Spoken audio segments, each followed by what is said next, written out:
বাংলাদেশের রাজনীতিতে এখন এক অদ্ভুত সমীকরণ। একদিকে জামায়াত ইসলামীকে বিরোধী দল হিসেবে অযোগ্য প্রমাণের চেষ্টা, অন্যদিকে পর্দার আড়ালে নতুন সরকার ও এনসিপির মধ্যকার গোপন আঁতাতের চাঞ্চল্যকর তথ্য। কেন টিকছে না জামায়াত এনসিপি জোট? কেন নির্বাচনের রাতে কারচুপি ঠেকাতে আন্দোলনে নামেনি এনসিপি? 400 কোটি টাকার দুর্নীতির মামলা থেকে কেন 20 দিনেই মুক্তি পাচ্ছেন এনসিপি নেতারা?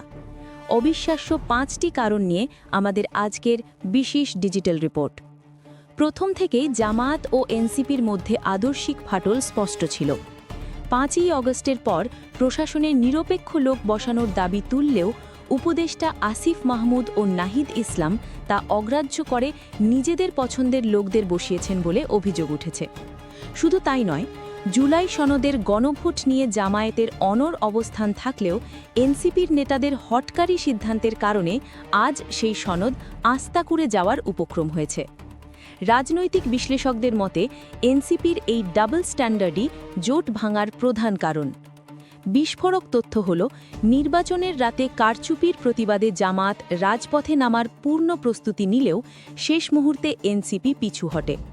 6 জন সংসদ সদস্য পাওয়ায় তারা কারচুপির ফলাফল মেনে নিয়ে সংসদে যাওয়ার সিদ্ধান্ত নেয়, যার ফলে আন্দোলন দানা বাঁধতে পারেনি। আরও অবাক করা বিষয় হল, তারেক রহমানের সরকার ক্ষমতায় আসার মাত্র 20 দিনের মাথায় এনসিপি নেতা আসিফ মাহমুদের এপিএসের বিরুদ্ধে থাকা 400 কোটি টাকার দুর্নীতির মামলা খারিজ হয়ে গেছে।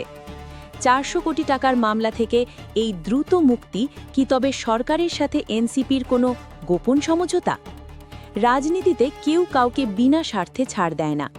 একদিকে জামায়াতকে ভিলেন বানানোর চেষ্টা চলছে, অন্যদিকে এনসিপি নেতারা একের পর এক দুর্নীতির মামলা থেকে ক্লিন চিট পাচ্ছেন।